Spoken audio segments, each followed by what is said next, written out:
GPSC UPSC both, કે કોઈનો એટલો ખાલી માત્ર ટાર્ગેટ હોય કે માત્ર યુપીએસસી, એવા કોઈ?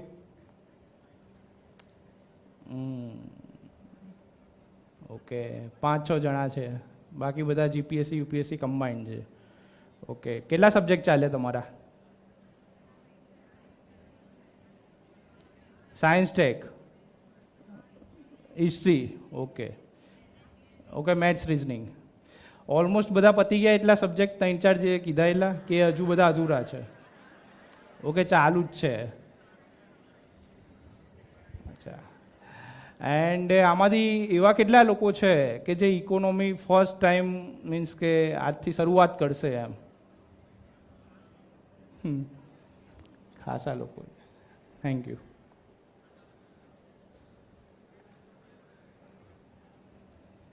આની પહેલાં એક એક્ઝામ આપી હોય કોમ્પિટિટિવ? GPSC, okay. કેટલો સ્કોર થયો હતો? અવાજ તો આવવો જોઈએ તમારો.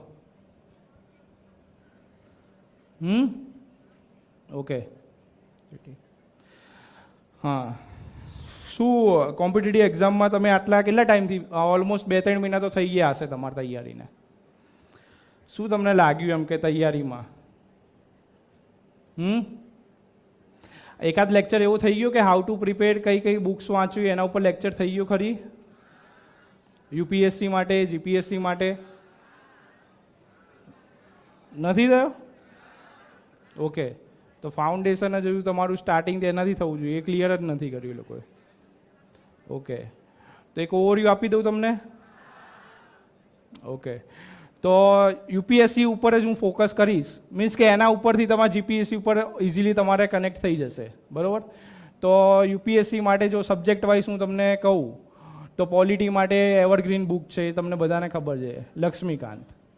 એ જ બુક જીપીએસસીમાં તમને પ્રિલિમમાં, મીન્સમાં બધામાં તમને કામમાં લાગશે, બરાબર? પછી આપણે લાગીએ હિસ્ટ્રી, તો મોડર્ન હિસ્ટ્રીમાં કઈ? સ્પ્રેક્ટમ.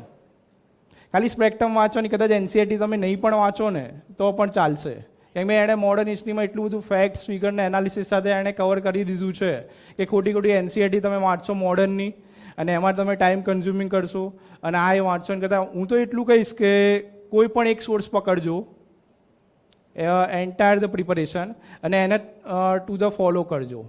આમાં થશે શું કે મોડર્ન હિસ્ટ્રી માટે તમે કોઈક સ્પ્રેક્ટમ વાંચી આજે, કાલ ઉઠીને કોઈક સરે કીધું બીજા કોઈ બીજી કોઈક બુક વાંચો, તમે એ વાંચશો, ભાઈ ત્રીજી, એવી 3-4 સોર્સ એક સબ્જેક્ટ વાંચે, એક માટે વાંચવા ગયા તો ના તમારું રિવિઝન બરોબર થશે એન્ડ ના તમને એ સબ્જેક્ટમાં મીન્સ પકડ આવશે.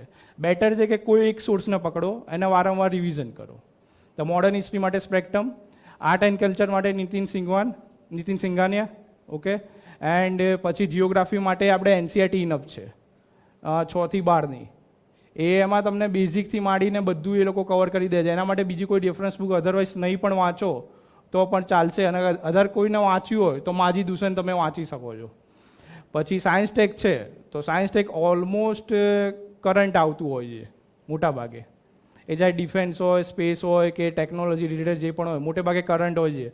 એન્ડ કરંટનું તો હવે તમને ખબર છે. કેટલા લોકો યુપીએસસી પ્રિલિમ આપી આ ફેરી? ઓ, ખાસા લોકો છે.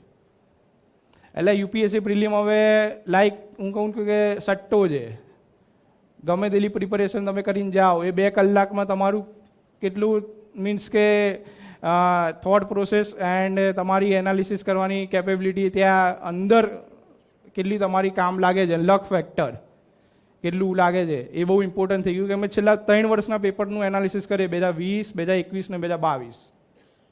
તો પર્ટિક્યુલરલી લાઈક કે 2020ના પેપરનું તમે એનાલિસિસ કરશો તો 2020ના પેપરમાં એ લોકો એગ્રીકલ્ચર બહુ બધું પૂછી લીધું, એગ્રીકલ્ચર રિલેટેડ એટલા બધા ક્વેશ્ચનો પૂછ્યા. તો નેક્સ્ટ યર 2021માં જેટલા લોકો પ્રિલિમ આપવાના હશે એ બધા એગ્રીકલ્ચર ઉપર બહુ જ તૈયારી કરી.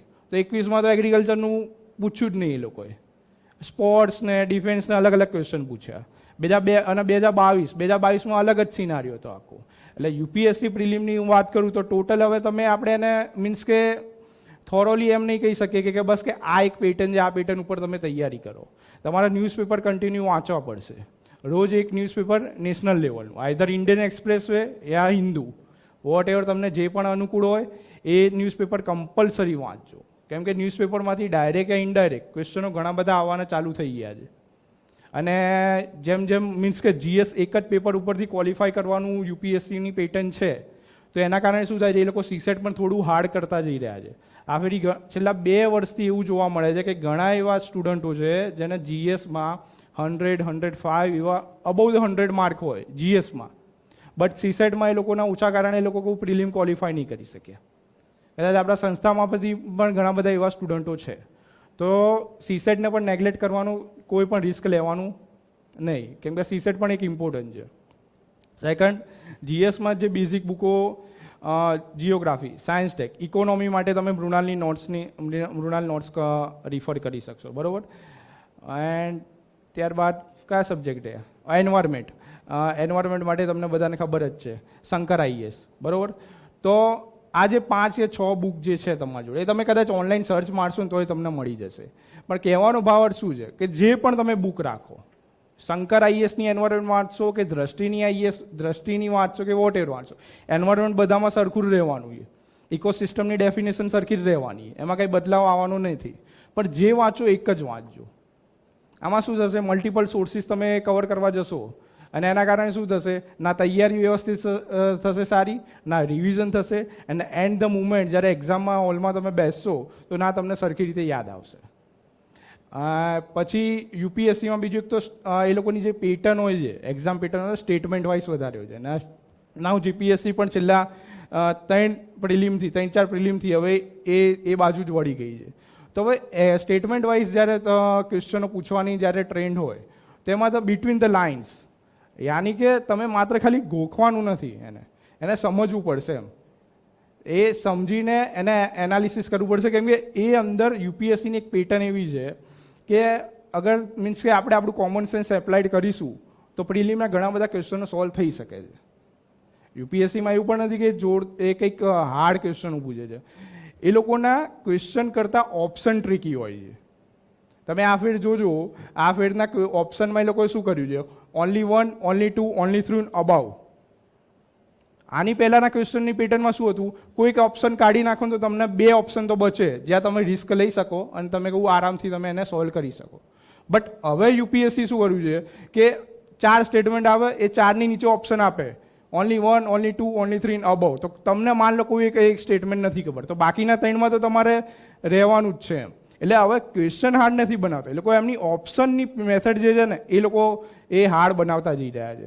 તો તમારા મેક્સિમમ તમારે પ્રિલિમના જે પેપરો હોય એ, અને ખાસ કરીને હું તો એવું કહીશ કે 15 થી 20 વર્ષના યુપીએસસીએ લીધેલા પેપરો જ જો તમે એનાલિસિસ શાંતિથી કરશો ને, તો ઘણા બધા ક્વેશ્ચન તમે જ્યારે નેક્સ્ટ સ્ટેટ 2023માં આપવા જશો તો ઓછામાં ઓછા 5 થી 7 ક્વેશ્ચન એવા હશે જે છેલ્લા 15 થી 20 વર્ષમાંથી એ લોકોએ આઈધર કાં તો ક્વેશ્ચન બેઠે બેઠા મૂક્યા હશે, યા તો ઓપ્શનમાંથી ક્વેશ્ચન બનાવ્યો હશે એન્ડ એ લોકોએ પેપરમાં આપ્યો હશે. તો 15 થી 20 વર્ષના તમે પેપરો રિફર કરીને જજો. ઓકે. એન્ડ આની આ જ થોટ પ્રોસેસ, આની આ જ પ્રિપેરેશન તમે જો અગર જો જીપીએસસીમાં પણ લગાવી તો જીપીએસસીમાં મોર ઓર લેસ બધું સિમિલર જ છે, કેમ કે હવે એ લોકોનું પેપર પણ એટલું જ હાર્ડ થતું જાય છે. ઉપરથી જીપીએસસી બહુ ફેક્ટ્સ ફિગર સાથે વધારે પૂછે છે, અને ખાસ કરીને ઇકોનોમીના સબ્જેક્ટમાં, ગુજરાતના કલ્ચરમાં, એ બધામાં એ લોકો યર વાઇઝ પૂછતા હોય છે, ડેટા પૂછતા હોય છે. એટલે જીપીએસસી થોડું કંઈક વધારે જ પડતું એનું લેવલ ઇન્ક્રીઝ કરતું જાય છે. જીપીએસસીમાં અધર જે સબ્જેક્ટ છે, ગુજરાતી કલ્ચર છે, તો કલ્ચર માટે કોઈ પણ વોટ એવર બુક, યા લિબર્ટી યા વર્લ્ડ ઇન બોક્સ કે કોઈ પણ એકાદ બુક તમે રિફર કરી દેજો ગુજરાત રિલેટેડ, જિયોગ્રાફી, એટલે એમાં ઓલમોસ્ટ કવર થઈ જશે. બાકી બધા સબ્જેક્ટ તો મોર ઓર લેસ સિમિલર જ છે. એન્ડ મેથ્સ રિઝનિંગ એમાં છે, તો ખાસ મેથ્સ રિઝનિંગ 50 માર્કનું એ લોકો પૂછે છે, તો એને જરાય નેગ્લેક્ટ ના કરતા. કેમ કે જીપીએસસી પ્રિલિમ એવી વસ્તુ છે ને, આમ જોવા જાઉં તો સરળ છે, કેમ કે હાર્ડલી 400માંથી તમને 120-130ની અરાઉન્ડ તમને મેરિટ અટકે છે, ક્યારે એનાથી આગળ ગયું નથી, બરાબર. તો એના માટે અગર મેક્સિમમ તમે ક્વેશ્ચન આન્સર સોલ્વ કરો, હું તો એવું કહીશ છેલ્લા 5 જીપીએસસી લેવાઈ ગઈ ને, એ 5 જીપીએસસીના ક્વેશ્ચન આન્સર સોલ્વ કરી દેજો, એને ગોખી મારજો, તો તમને એક પેટર્ન ખબર પડી જશે. કેમ કે જીપીએસસીનું હજુ પણ લેવલ યુપીએસસી લેવલે નથી આવ્યું. યુપીએસસી દર વર્ષે દર પેપરમાં અપગ્રેડ કરતી જાય છે, પણ જીપીએસસી હજુ સ્ટીલ એના પેપરમાં એટલું અપગ્રેડ નથી આવતું. એ પેટર્ન તો સેમ જ છે. એમાંથી ખાલી એટલું જ તમારે શોધવાનું છે કે લાઈક કે ઓપ્શન એ લોકો આપશે, બધા આપશે, લાઈક કે ઓનલી 1 2, ઓનલી 2 3, ઓનલી 1 3 અને ઓલ ઓફ ધ અબાઉ. એમાંથી એક જ ઓપ્શન કયો ખોટો છે ને એ જ તમારે શોધવાનો છે. બાકીનો તમને આન્સર તમને મળી જ જશે. હજુ પણ જીપીએસસીની આ રીતનાની પેટર્ન છે.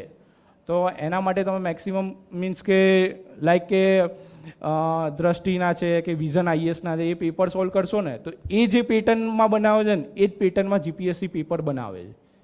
તો જીપીએસસી માટે જો તમારે તૈયારી કરવી હોય તો આ લોકોના મીન્સ કે પ્રિલિમના જે પેપર હોય તેની તમે તૈયારી કરો તો ઓલમોસ્ટ તમને વાંધો નહીં આવે.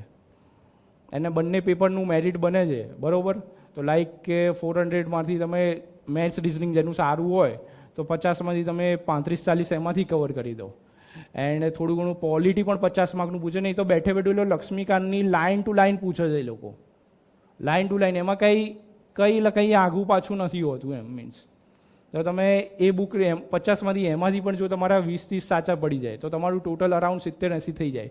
બાકીના સબ્જેક્ટમાંથી તમે આરામથી 30-40 કવર કરો તો તમારો અહીંયા પ્રિલિમનો જે મીન્સ કે ડર છે કે પ્રિલિમ જે બેરિયર બને છે તમારી જોડે એમ, તો પ્રિલિમ બેરિયર નહીં બને. ઓકે, કોઈને કંઈ ક્વેશ્ચન? કોઈને કંઈ ક્વેશ્ચન હોય તો પૂછજો, કેમ કે આ વન વે સાઈડ નહીં બને. આપણે અહીંયા જસ્ટ કે એક લાઈક કે કહેવાય ને કે સબ્જેક્ટ તો કેવું છે કે આ ઇકોનોમીના કેટલા લેક્ચર છે, કેમ કે મને તો કોઈ આઈડિયા નથી. એની વન તમને કોઈ શિડ્યુલ આપ્યું હોય, ટાઈમ ટેબલ આપ્યું હોય તો કંઈ જ નહીં. ઓકે, કોઈ બીજા કોઈ સબ્જેક્ટના લેક્ચર વિશે આઈડિયા ખરી કે લાઈક કે જિયોગ્રાફીના 7 લેક્ચર હશે કે 8 લેક્ચર હશે, એવું કોઈ ટાઈમ ટેબલ નથી? સોરી, એમ નહીં, ટાઈમ ટેબલ ભલે હોય પણ તમને અંદર હશે તો કે ભાઈ ઇકોનોમીના 7 લેક્ચર યા 8 લેક્ચર, એવું કશું જ નહીં એમ. એટલે મીન્સ કે મારો કહેવાનો ભાર છે કે માન લો કદાચ 7 યા 8 યા 10 લેક્ચર હોય, સ્વાભાવિક છે 10 લેક્ચરમાં આપણે આખું ઇકોનોમી કદાચ કવર ન પણ કરી શકીએ, પણ 10 લેક્ચરની અંદર હું એવું માનું છું કે તમે તમારો ફોકસ પ્રિલિમ ક્લિયર કરવાનો હોવો જોઈએ રાધર દેન કોઈ સબ્જેક્ટ ભણવાનો. મેં કદાચ મીન્સના જ્યારે લેક્ચર લીધા ત્યારે પણ મેં એ જ વસ્તુ કીધી હતી એમ કે તમારો ફોકસ માત્ર ને માત્ર અહીંયા ઇકોનોમી ભણવા માટેનો ન હોવો જોઈએ, તમારો how to crack the means એના ઉપર જ ફોકસ હોવો જોઈએ. કેમ કે તમે અહીંયા તમે કે હું અહીંયા કોઈ સબ્જેક્ટની પર્ટિક્યુલર કોઈ પીએચડી કરવા નથી આવ્યા. આપણે એ સબ્જેક્ટમાંથી કેટલું ગેઇન કરવાનું છે બરાબર, એની એક્ઝામ ઓરિએન્ટેડ કેટલું ઉપયોગી છે. સિલેક્શન પછી કદાચ ઇકોનોમી કે સાયન્સ ટેક કલ્ચર એ કોઈ કશું, આ ઇકોનોમી તો કંઈક પણ કામમાં આવશે, સાયન્સ ટેક કે કલ્ચર એ કશું તમને આપણી એઝ અ ડીસી યા ડીઓએસપી કોઈ કામમાં જ નહીં આવે. સમજો તમે, તો બેટર છે કે તમારે અહીંયા મેક્સિમમ કે શું એક અપ્રોચ એવો જ હોવો જોઈએ કોઈ પણ સબ્જેક્ટને વાંચતા ફેરી કે તમે એ એક્ઝામને ઓરિએન્ટેડ કેટલું ઉપયોગી છે. નહીં તો શું થશે, લોકોને જે રસ પડશે ને લાઈક હિસ્ટ્રીમાં રસ પડવાનું ચાલુ થઈ ગયો તો હિસ્ટ્રી વાંચે જ રાખશે 10, 15, 20 દિવસ સુધી, અને અધર સબ્જેક્ટને એ લોકો ભૂલી જશે અને એના કારણે એક્ઝામ નજીક આવશે. આ ફેરે એક્ઝામની ડેટ કઈ છે? એટલે પ્રોબેબલ મંથ તો એ લોકોએ નક્કી કર્યો છે ને, કયો મંથ? અચ્છા 13 નવેમ્બર. ઓકે, એક્ઝામની ડેટ છે જો કે 13 નવેમ્બર. ઓકે, હા, તો હવે તમારી જોડે ઓગસ્ટ, સપ્ટેમ્બર ને ઓક્ટોબર 3 મહિના જ છે. 3 મહિનામાં તમારે અરાઉન્ડ 7 થી 8 સબ્જેક્ટ તો કરવાના જ છે. ઓકે, તો 7 થી 8 સબ્જેક્ટનો તમારે વેઇટેજ એ રીતે આપવાનું છે, કોઈને ના વધારે પડતું ને કોઈને ઓછું એમ, કે દરેક સબ્જેક્ટ ઇમ્પોર્ટન્સ છે. અગર તમે એમ માનશો કોઈ માની લો કે કોઈ આર્ટ્સનો સ્ટુડન્ટ હશે એમ કહેશે કે હું સાયન્સ ટેક બેઝિક નહીં વાંચું, તો એવું નહીં ચાલે. બની શકે આર્ટ્સનું ગમે તેટલી મહેનત કરીને ગયા તમે, હિસ્ટ્રી જિયોગ્રાફી તમને ન આવડ્યા, પણ સાયન્સ ટેકને એટલા સીલી ક્વેશ્ચન હોય જે કદાચ તમે વાંચીને ગયા હોત ને તમને આવડી ગયા હોય. સમજો, એટલે તમારે એક પણ સબ્જેક્ટને તમે પ્રિપરેશન દરમિયાન એક પણ સબ્જેક્ટ એવો ન રાખતા કે હું આ સબ્જેક્ટ નહીં કરું તો ચાલશે, એ ચાહે મેથ્સ રિઝનિંગ કેમ ન હોય. કેમ કે એવરેજ બધાનું વેઇટેજ 35 થી 40 માર્કનું તો છે જ, એવરેજ 35 થી 40 માર્કનું રહે છે. તો એ રીતે તમારી પ્રિપેરેશન કરજો બરાબર. આપણે ચાલુ કરીએ, કોઈને કંઈ ક્વેશ્ચન હોય તો પૂછો. આખો લેક્ચર આપણે 2 સેશન પ્રમાણે રાખીશું, એ કોઈને પણ કંઈ પણ ડાઉટ હોય તો તમે પૂછી શકો છો. સ્ટડી મીન્સ કે હજુ પણ બુક્સમાં કોઈને ના આઈડિયા આવ્યો હોય તો એનીવન? ફ્રેશર્સને કોઈ ક્વેશ્ચન જ નથી? ગ્રેટ. કોઈને નહીં? ઓકે, તો આપણે આગળ સબ્જેક્ટ ચાલુ કરીએ. જો પહેલાં જ કહી દઉં, આ કંઈ મેં જાતે બનાવેલું નથી, આ તો કટ એન્ડ પેસ્ટ જ છે બધું. આ એટલે પહેલાં જ કહી દઉં, ક્લિયર કરવું સારું. ઇકોનોમી આપણે ભણવાનું છે.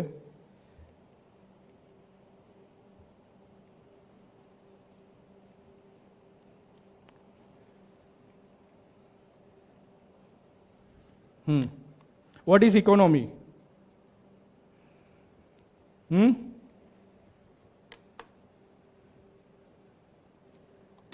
Anyone? જો આ લેક્ચર બોલશો તો વધારે મજા આવશે, નહીં તો ભાઈ હું અહીંયાથી પીપીટી છે, હું તો બોલીને જતો રહીશ, કોઈ મતલબ નહીં રહે.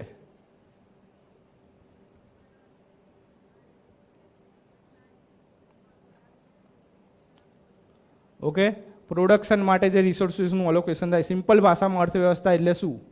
તો કે વસ્તુ અને સેવાના ઉત્પાદનમાં બધા ગુજરાતી મીડિયમવાળા, ઇંગ્લિશ મીડિયમવાળા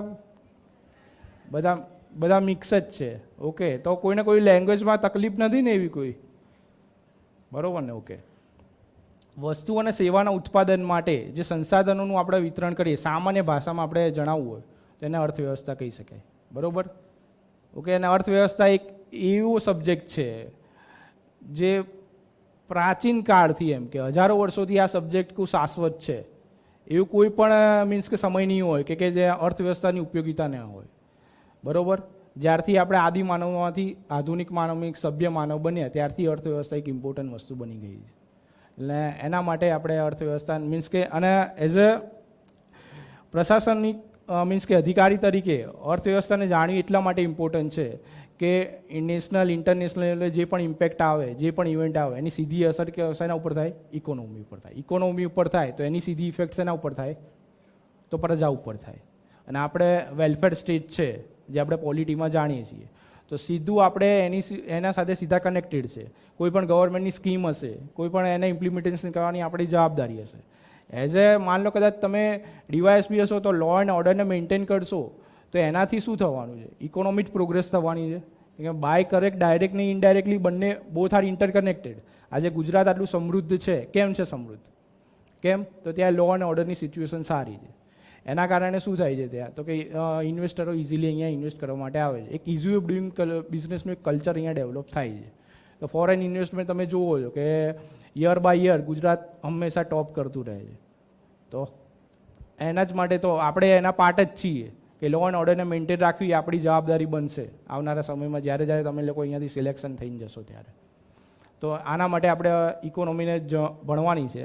અને એન્ટાયર આપણે આપણા સેશનમાં એવું જ રાખીશું કે એક બેઝિક ટર્મિનોલોજી જે ઇકોનોમીની જે આવશે, જે ખાસ કરીને પ્રિલિમ રિલેટેડ કે એના ક્વેશ્ચનો આવે, અને ખાસ કરીને હવે નજીકના સમયમાં જીપીએસસી છે, તો આપણે એવું ફોકસ કરીશું કે ઇકોનોમીમાં એ લોકો મેક્રો અને માઇક્રો બે પાર્ટ હોય. જનરલી યુપીએસસીની વાત કરું તો એ લોકો માઇક્રો ઇકોનોમીના ક્વેશ્ચનો જ વધારે પૂછે છે, પણ જીપીએસસીમાં એવું નથી. એ લોકો માઇક્રો અને મેક્રો બંને પ્રકારના ઇકોનોમીના ક્વેશ્ચનો પૂછે છે. કેમ કે એક સબ્જેક્ટમાં અરાઉન્ડ 35 થી 40 ક્વેશ્ચનો પૂછવાના હોય, એટલે એ લોકો લાવે ક્યાંથી અલગ અલગ ટોપિક. એ લોકો એટલે જીપીએસસી બંને પ્રકારના ક્વેશ્ચન પૂછે છે. માઇક્રો અને મેક્રો વિશે આઈડિયા છે ને? માઇક્રો એટલે એક ઇન્ડિવિડ્યુઅલ ઉપર ડિમાન્ડ સપ્લાયનો જે લો લાગુ થાય એને માઇક્રો કહેવાય, આપણે આગળ જોઈશું. અને મેક્રો એટલે entire the country, entire the economy, national income, પર કેપિટા ઇન્કમ, જીડીપી, જીએનપી પર શું ઇફેક્ટ થાય એને માઇક્રો એને મેક્રો ઇકોનોમી કહેવાય. એટલે આપણે આ સેશનમાં મીન્સ કે ઇકોનોમીમાં આપણે બેઝિક ટર્મિનોલોજી, બરોબર, એના ઉપર વધારે ફોકસ કરીશું કે એના ક્વેશ્ચનો સીધા આવતા હોય છે જીપીએસસીમાં. અને એટલું ધ્યાન રાખજો કે સ્ટડી કરવા તમે બેસો તો તમારી જોડે સબ્જેક્ટ વાઇઝ છેલ્લી 5 જીપીએસસી કહી તો 5 જીપીએસસીના પેપરો ક્વેશ્ચન તમારી જોડે હોવા જરૂરી છે. તો તમારી પ્રિપેરેશન એને બહુ ઇઝી થઈ જશે. અધરવાઇઝ શું છે, તમે ખાલી વાંચતા જ કરશો, તમારું આઉટપુટ નહીં આવે. એટલે બેટર એમ છે કે તમે મેક્સિમમ તમે જ્યારે કોઈ પણ સબ્જેક્ટ વાંચો, સાયન્સ ટેક હોય, હિસ્ટ્રી હોય કે પોલિટી હોય, તો એની જોડે તમારે મીન્સ કે એના ક્વેશ્ચન પેપર તમારી જોડે હાથમાં જ હોવા જરૂરી છે. તો તમને ખબર પડશે કે કમિશન કયા પ્રકારના ક્વેશ્ચન પૂછે છે, એની ડિમાન્ડ શું છે, કેમ આ જ ક્વેશ્ચનો પૂછ્યા, એ તમારે જાતે એનાલિસિસ કરવું પડશે. તો તમને એક આઈડિયા આવશે કે એ વર્ષમાં શું ઇવેન્ટ બની હતી તો ઇકોનોમી ઉપર આ ક્વેશ્ચન આવ્યો. સમજો કે એ વર્ષમાં કઈ ઇવેન્ટ બની તો સાયન્સ ટેકનોલોજી પર આ ક્વેશ્ચન આવ્યો. જો તમને આટલું ફાઇન્ડ આઉટ કરતા આવડી ગયું તો આરામથી તમે પ્રિલિમ તો આરામથી ક્લિયર કરી શકશો. તો 5 વર્ષના પેપર જે 5 જીપીએસસી ગઈ એના પેપરો તમે ક્વેશ્ચન સબ્જેક્ટ વાઇઝ તમે કહું અલગ અલગ કહું કોડિફાઈડ કરી દેજો અને તમારી જોડે રાખજો, તો બેટર છે કે પ્રિપેરેશન બહુ ઇઝી બની જશે.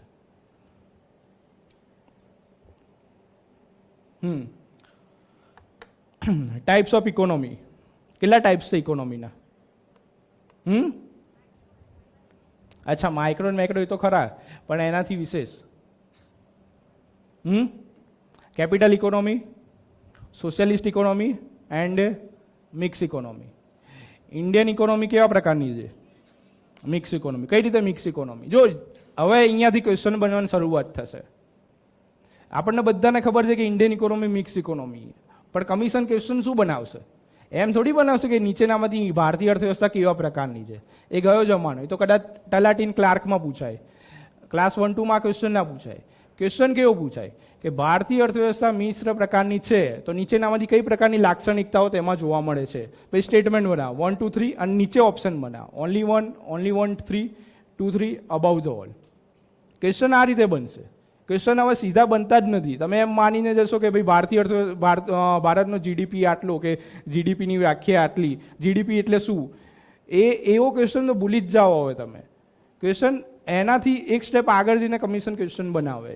તો ભારતીય અર્થવ્યવસ્થા તમે કીધું કે મિશ્ર અર્થવ્યવસ્થા, મિક્સ ઇકોનોમી, તો એવા કયા કેરેક્ટરિસ્ટિક છે જેના કારણે ઇન્ડિયન ઇકોનોમી આપણે મિક્સ ઇકોનોમી કહીએ છીએ?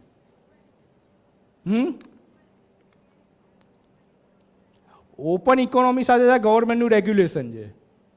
સમજો કેટલાક સેક્ટર એવા છે જ્યાં ગવર્મેન્ટ જ છે હજુ પણ સ્ટીલ, બરોબર. અને બીજા એલપીજીના રિફોર્મ્સ પછી ઓલમોસ્ટ બીજા બધા સેક્ટર પ્રાઇવેટ માટે ઓપન કરી લીધા છે, ફોરેનરો માટે પણ ઓપન કરી દીધા છે. તો આ જે કેરેક્ટરિસ્ટિક જોવા મળે એના કારણે ભારતીય અર્થવ્યવસ્થા મિક્સ ઇકોનોમી છે. તો એમાં એ લોકો ક્વેશ્ચનમાં લાઇન્સ બનાવી હશે, માન લો કે એક્ઝામિનર છે તો ક્વેશ્ચન કેવો પૂછે કે નીચેનામાંથી કઈ લાક્ષણિકતા મિશ્ર ઇકોનોમીને સપોર્ટેડ છે કે એને તર્કસંગત છે. તો પહેલું સ્ટેટમેન્ટ એવું પૂછે કે અહીંયા બધા જ ક્ષેત્રો ખાનગી વ્યવસ્થા માટે ખુલ્લા કરવામાં આવ્યા છે. જો શબ્દ વાંચજો ધ્યાનથી, પ્રિલિમમાં હંમેશા ધ્યાનથી વાંચજો કે વર્ડ એક વર્ડ ઇમ્પોર્ટન્ટ હોય છે. મેં કીધું કે અહીંયા બધા જ ક્ષેત્રો ખાનગી સંસ્થા માટે, ખાનગી કંપનીઓ માટે ખુલ્લા છે, તો આ સ્ટેટમેન્ટ આવશે રોંગ. સમજો, બધા ક્ષેત્રો નથી, કેટલાક જ ક્ષેત્રો છે. સ્ટીલ હજુ એવા કેટલાક ક્ષેત્રો છે જે આપણે ખાનગી સંસ્થા માટે આપણે ઓપન નથી કર્યા. તો આ બીજું સ્ટેટમેન્ટ એમ કેવું કે અહીં બીજું સ્ટેટમેન્ટ એવું આવે કે અહીંયા સંપૂર્ણ અર્થવ્યવસ્થા ઉપર સરકારનું નિયંત્રણ છે, તો આ પણ રોંગ, કેમ કે આ તો સમાજવાદી અર્થવ્યવસ્થા થઈ. સી, તો ક્વેશ્ચનમાં એક વસ્તુ યાદ રાખજો, તમને અહીંયા મિક્સ ઇકોનોમી ઉપર ક્વેશ્ચન પૂછે. જો હું તમને અહીંયા કહું પેટર્ન કઈ રીતે પૂછે છે ને એના ઉપર વધારે ભાર આપું છું કે મિક્સ ઇકોનોમી પર ક્વેશ્ચન પૂછ્યો સેટ ફોર એક્ઝામ્પલ, તો સાથે સાથે તમને કેપિટલ ઇકોનોમી અને સોશિયલ ઇકોનોમીને કહું ફંડા ક્લિયર હોવા જરૂરી છે. કેમ કે લાઇન્સમાં સ્ટેટમેન્ટમાં કહું એકાદ તો સ્ટેટમેન્ટ આઈધર કેપિટલ ઇકોનોમીને સપોર્ટ કરતું હશે યા સોશિયલિસ્ટ ઇકોનોમીને સપોર્ટ કરતું હશે. તો તમારે એ વખતે એ ફાઇન્ડ આઉટ કરવાનું છે કે આ કયું સ્ટેટમેન્ટ કઈ ઇકોનોમીને સપોર્ટ કરે છે, કેમ કે સીધો ક્વેશ્ચન નથી આવવાનો. એટલે તમારે આ રીતનાનું એનાલિસિસ કરીને તમારે આગળ વાંચવું પડશે. તમારે કમ્પેરિઝન ઓટોમેટિકલી કરવાનું છે. હવે માન લો કે પ્રેસિડેન્ટનો જસ્ટ ફોર એક્ઝામ્પલ પ્રેસિડેન્ટનો ક્વેશ્ચન પૂછ્યો અને પ્રેસિડેન્ટના 3 સ્ટેટમેન્ટ પૂછ્યા, તો ત્યારે ને ત્યારે તમારી જોડે માઇન્ડમાં ગવર્નર ઉપર સ્ટ્રાઇક થઈ જ જવું જોઈએ કે પ્રેસિડેન્ટના ગવર્નરના પાવરમાં કયું ઇક્વલ છે અને કયું ઇક્વલ નથી, ક્યાં. તો એ તમને જો સ્ટ્રાઇક થઈ જશે ને તો એ ક્વેશ્ચન તમે આરામથી સોલ્વ કરી શકશો.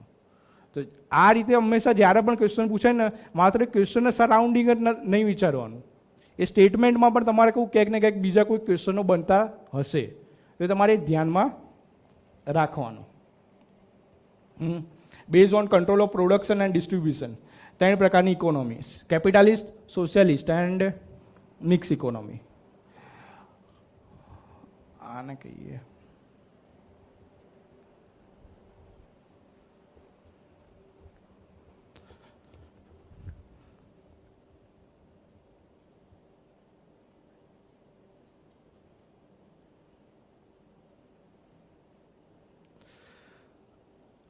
એટલે આ કોઈના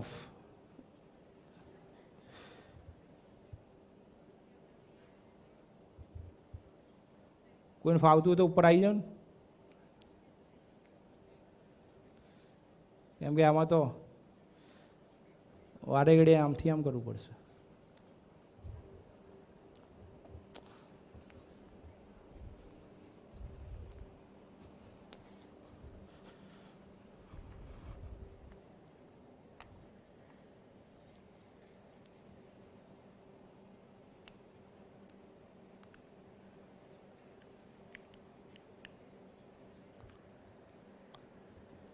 સ્ક્રીન મોટી નથી થતી,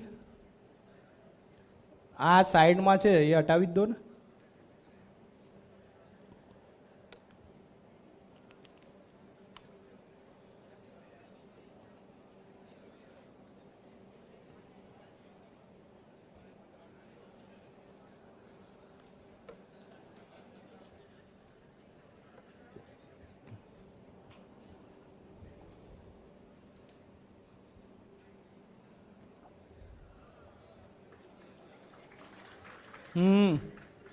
બરોબર છે.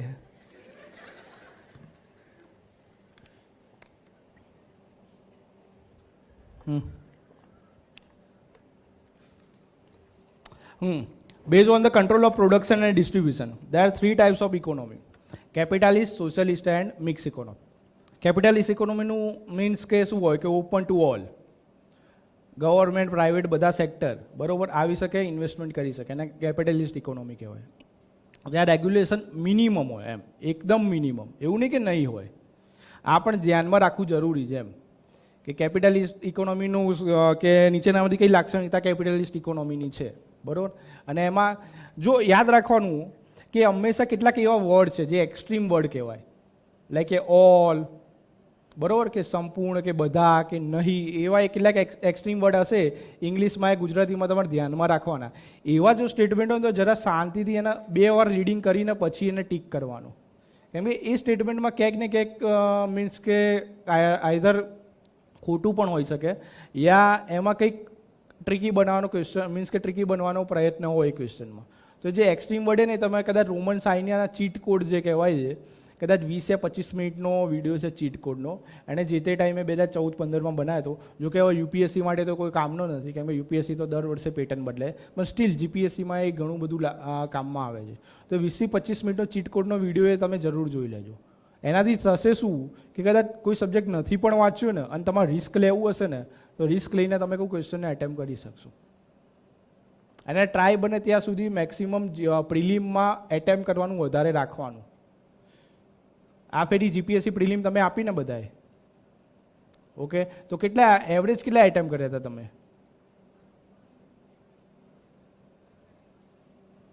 250-300? આમાંથી 350 ઉપર હોય કોઈ એવું? કોઈ જ નહીં. 350 ઉપર કોઈ નહીં. અચ્છા, ચાન્સીસ હંમેશા, મારું પર્સનલ મીન્સ કે એનાલિસિસ છે ને એક્સપિરિયન્સ છે કે મેક્સિમમ તમે એટેમ્પ કરશો તો ક્લિયર થવાના ચાન્સીસ વધુ રહેશે. મેક્સિમમ એમ આઉટ ઓફ 400માંથી 400 કરી શકતા તો બેસ્ટ છે. અગર 400 નહીં કરી શકતા તો તમે મેક્સિમમ 350 ઉપર તો ક્રોસ કરવાનું રાખો છે. કેમ કે આમાં થશે શું કે તમે લોકો જેટલા પણ ફેલ થયા હશો ને, તમે એનાલિસિસ કરો કે હાર્ડલી 5, 10 યા 15 માર્કના ગેપથી રહી ગયા હશો બરોબર. જો ખરેખર રિયલી પ્રિપેરેશન કરીને આપી હશે તો, પ્રિપેરેશન કરીને તમે આવે 5-10 માર્કના ગેપથી રહી ગયા હશો અને તમે રિસ્ક નહીં લીધું હોય, આટલું બધું વાંચ્યા પછી તમે રિસ્ક નહીં લો અને હાર્ડલી 250 યા 280 તમે અરાઉન્ડ એટેમ્પ કરીને આવ્યા, તો બાકીના 120 તમે જવા દીધા. કે જ્યાં તમે એવામાં જવા દીધા જ્યાં 50% શ્યોર હતા, તો તમે અગર રિસ્ક લઈ લો છો 120નું, માની લો કે તમે 250 એટેમ્પ કર્યા, બાકીના 150 છોડી દીધા, પણ 150નું માન લો તમે રિસ્ક લો છો, સેટ ફોર એક્ઝામ્પલ 150 એટેમ્પ કરો છો અને 150માંથી હું કહું છું કે 40 સાચા પડે છે. કેટલા? 40 અને 110 ખોટા. ઓકે, આપણે એવું જ માનીએ છીએ કે 110 ખોટા. જો વાંચીને ગયા છો તો આટલા બધા પણ ખોટા નહીં પડે, હું એની ગેરંટી હું આપું છું મારા એક્સપિરિયન્સ ઉપરથી. પણ આપણે એવું વર્સ્ટમાં વર્સ્ટ 40 સાચા અને 110 ખોટા, તો કેલ્ક્યુલેશન કરો તમે કેટલા પ્લસમાં છો? 7 માર્ક પ્લસમાં હશો તમે. 0.3 લેખે 33 માઇનસ કરો 40માંથી, તો એ 7 માર્ક તમે પ્લસમાં છો, જે તમે છોડ્યા 150 તમે. એટલે નાની નાની વસ્તુ ઘણી મેટર કરે છે ક્લિયર કરવા માટે. તો આ બધી વસ્તુ પર પણ જરા ધ્યાન આપજો કેમ કે આફ્ટર ઓલ આપણે ખાલી પ્રિલિમ ક્લિયર કરવાની છે. પ્રિલિમ ક્લિયર કરીને આપણે તો શું છે, મેઇન્સ ઉપર ફોકસ કરવાનું છે. તો ગમે તે રીતે સામ ડામ દન ભેદ ગમે તે ઉપાય અપનાવીને આપણે પ્રિલિમ ગમે તે રીતે ક્લિયર થાય. ભલે ને આપણને 4 સબ્જેક્ટ નહીં આવડતા, એવા પણ કેન્ડિડેટ છે કે જેને મેઇન્સમાં first time Gujarati culture geography વાંચ્યું, આજે ડીસી ડીવાયએસપી છે, બરાબર. એટલે એવું નથી હોતું આ એક્ઝામમાં કે તમે બધા જ સબ્જેક્ટ તમે ફૂલ પ્રિપેરેશન કરો, ફૂલ મેન્ટાલિટી સાથે જાઓ પછીનું એક્ઝામ આપવું. અમુક લોકો એવું કરે છે, એક્ઝામના આગલા 2-3 દિવસ પહેલાં ક્વિટ કરી દે બધું પ્રેશરના કારણે, કે હવે મારાથી નહીં થાય, કે હું એક્ઝામ નહીં આપી શકું. એકચ્યુઅલી આ એક્ઝામ તમારી પ્રેઝન્સ ઓફ માઇન્ડ, તમારું પેશન કેટલું છે, પેશન્સ કેટલું છે એ જ ચકાસે છે, સમજો. નોલેજથી પણ એક સ્ટેપ ઉપર આ બધા જે તમારા જે વેલ્યુ છે એ બહુ મીન્સ કે ઇમ્પોર્ટન્ટ છે. તો રિસ્ક તો લેવું, મીન્સ કે રિસ્ક લેશો તો તમને કહું મળશે.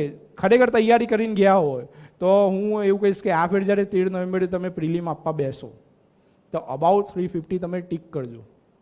આ મારું ગાઈડન્સ ટુ ધ ફોલો ના કરતા, પણ આ તો મને જે લાગે છે કે મીન્સ કે મારું પ્લસ અમારા જેટલા પણ કલીગ્સ છે, જેટલા પણ પાસ થયા છે, એ બધાના ઉપરથી એક એનાલિસિસ આવું નીકળ્યું છે કે જેટલા પણ જીપીએસસીની વાત કરું તો મેક્સિમમ જેટલા લોકો મીન્સ કે એટેમ્પ કરે છે એટલો સ્કોર પાસ થવાનો તમારો ચાન્સીસ વધી જાય છે.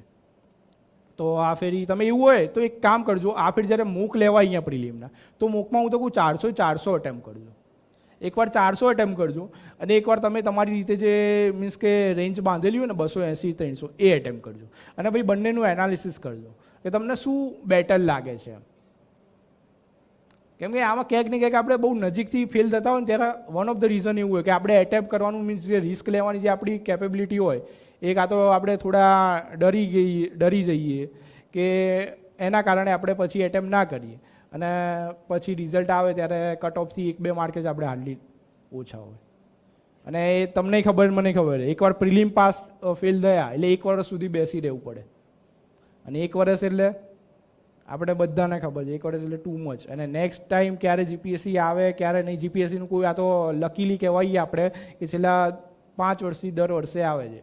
પણ માની લો કે ન આવે દર વર્ષે તો બેટર છે કે પ્રિલિમમાં મેક્સિમમ તમે એટેમ્પ કરો તો સક્સેસના ચાન્સ વધશે. જો હું આ લેક્ચરમાં મીન્સ કે મારો સેશન તો એટલો જ હશે કે હાઉ ટુ ક્રેક પ્રિલિમ. તમે અહીંયાથી પ્રિલિમ મેક્સિમમ લોકો કઈ રીતે ક્લિયર થાય ને એના ઉપર હું વધારે ફોકસ કરીશ. કેમ કે હવે તમારી જોડે 3 મહિના તમને ખબર છે શું વાંચું ને શું ન વાંચું. આપણે આ લેક્ચરમાં એ જ કરીશું. એટલે હું એવું ઈચ્છું છું કે તમારા તરફથી પણ કોઈ સજેશન હોય કે કોઈ મીન્સ કે કોઈ ડાઉટ હોય તો તમે અહીંયા એકદમ બિંદાસ કહો, તો તમારા ડાઉટ એકદમ સોલ્વ થવાના ચાન્સ આપણે પ્રયત્ન કરીશું. બેટર છે કે એકાદ સબ્જેક્ટ તો તમે કદાચ યુટ્યુબ પર પણ વાંચી લેશો ને તોય તમને યુટ્યુબ પર જોઈ લેશો તો પણ આવડી જશે. પણ જે મીન્સ કે જે ડાઉટ જે છે કે પ્રિલિમ કેમ ક્લિયર, આમાંથી કેટલા એવા લોકો છે જે એણે જીપીએસસી 1-2 ની 2-3 પ્રિલિમ આપ્યું સ્ટીલ ક્લિયર ના થઈ હોય? એવા કોઈ ખરી?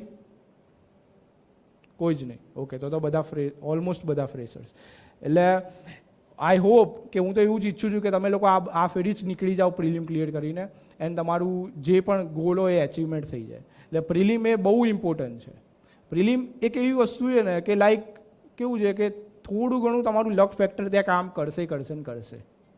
કેમ કે ત્યાં તમારું મન એવું કહેતું હોય કે એ કરું અને તમે બીજા મીન્સ કે બી કરું ને એ કરું ને બી કરું ને એમાં તમે બી કરો ને આન્સર હોય એ, અને બહાર આવીને ખબર પડે કે ઓ. અને એક્ઝામ હોલમાં તો સાચું કહું તો એવું જ થશે કે તમે જેટલા એટેમ્પ કર્યા એ બધા સાચા. આ એક ફિલિંગ આવશે એમ કે તમે કદાચ 250 સાચા કહો કે 250 સાચા, હા એવું લાગશે. પછી ધીરે ધીરે 1 બાય 1 અને એવા 30-40 કરે ને તમે પેપર સાઈડમાં મૂકી દેશો કે હવે સોલ્વ જ નહીં કરું. એક્ઝામનું આ એક છે જ એમ કે એક્ઝામ હોલનો બેન કે આપણે જે કરે ને બધા સાચા આવશે. પછી બહાર જઈને આમ પેલા ગૂગલ ઉપર સર્ચ કરીશું ને આમ પેલા કીવર્ડ કે આ એટલે ખોટું આવ્યું ને એટલે બંધ કરી દેશો. અને બીજી એક વસ્તુ, 2 પેપરના વચ્ચે 3 કલાકનો ટાઈમ હોય. એ 3 કલાકના ટાઈમમાં ક્યારેય પેપર સોલ્વ નહીં કરવાનું. નેવર. ગમે તેવું ભલે ને પેલો બાજુવાળો એવું કે યસ મારું સાચું, મેં આ કર્યું હતું તો તમારે તો સોલ્વ નહીં કરવાનું. કેમ કે એની ઇફેક્ટ બીજા પેપરમાં 100% પડશે. 100%. અને જીપીએસસીનું પહેલું પેપર તો એટલું હાર્ડ હોય ને, એક તો ગુજરાતી કલ્ચર, એ તો વાંચવાનો એટલો કંટાળો આવે ને.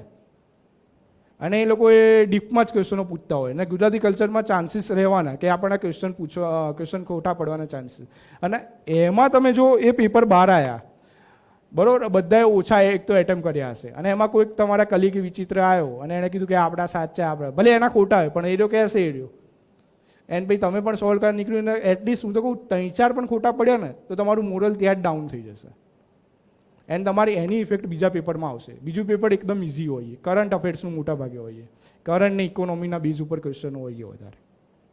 પેપર સોલ્વ નહીં કરવાનું પહેલા પેપર બંને વચ્ચે, ઘરે આવીને તમારે જે કરવું એ કરો વોટ એવર, પણ એ 2 કલાકનો 3 કલાકનો ટાઈમ હોય ને ત્યારે પેપર સોલ્વ ના કરતા, એટલે બેટર છે. તો એની ઇફેક્ટ તમારે આખી આટલા 3-4 મહિનાની જે પ્રિપેરેશન છે એ પ્રિપેરેશન પેપરમાં દેખાવ્યું હોય સારી, તો એ આટલું ઘણું નાના પોઈન્ટ એ જરા તમે ધ્યાનથી જોજો. બરોબર. Base on control of production distribution 3 પ્રકારની, પછી સેક્ટરલ કોન્ટ્રીબ્યુશનના આધારે કઈ 3 પ્રકારની, કઈ એગ્રીકલ્ચર, ઇન્ડસ્ટ્રી અને સર્વિસ. ઇન્ડિયન ઇકોનોમી કેવા પ્રકારની કહેવાય? આ 3માં તમે જોશો એગ્રી, ઇન્ડસ્ટ્રી અને સર્વિસ, તો કઈ કહેશે? અચ્છા, તો આમાં ક્વેશ્ચન બનાવે કમિશન કે ભારતીય અર્થવ્યવસ્થા કૃષિ આધારિત અર્થવ્યવસ્થા છે, તેના પાછળના તારણો જણાવો, પછી સ્ટેટમેન્ટ મૂકે. તો તમે કયા બેઝ ઉપર કહો છો કે ઇન્ડિયન ઇકોનોમી એગ્રીકલ્ચર? જીડીપીમાં કોન્ટ્રીબ્યુશન તો 14% જ હાલી, મેક્સિમમ રોજગારી એગ્રીકલ્ચર સેક્ટર આપે છે. Okay, yes. અરાઉન્ડ કેટલા પર્સન્ટેજ છે? અરાઉન્ડ તમે રફલી જોવા જાઓ તો 48-50 જેટલો રેશિયો છે અરાઉન્ડ. ઓકે, તો એગ્રીકલ્ચર એટલે કોઈ પણ અર્થવ્યવસ્થાને જ્યારે એગ્રીકલ્ચર બેઝ ઉપર કહીએ યા સર્વિસ બેઝ ઉપર કે ઇન્ડસ્ટ્રી બેઝ ઉપર કરીએ, જ્યારે મોર દેન 50-50થી વધારે જીડીપીમાં રોજગારીમાંનો ફાળો હોય ત્યારે આપણે એગ્રીકલ્ચર ઇકોનોમી, ઇન્ડસ્ટ્રી અને સર્વિસ સેક્ટર એ રીતે કહીએ છીએ. બરોબર. સર્વિસનો જીડીપીમાં રેશિયો કેટલો? અરે આપણે ટુ ધ પોઈન્ટ એવું કંઈ જરૂર નથી કે આટલા જ, અરાઉન્ડ તો એઝમ્પશન તો તમે કરો એટલું તો તમને મીન્સ કે ખ્યાલ હશે ને. અરાઉન્ડ 50 જીડીપીમાં સર્વિસનો રેશિયો, સર્વિસ ઇકોનોમીનું મોર દેન 50, 25-27ની અરાઉન્ડ ઇન્ડસ્ટ્રી અને rest of agriculture. Okay. Capitalist economy આપણે જોઈ લીધું. Capitalist is a economic system in which capital goods own by private sector. Okay, capital goods question તો આમાંથી બની શકે કે નીચેનામાંથી કઈ વસ્તુ કેપિટલ ગુડ્સ તરીકે ઓળખાય?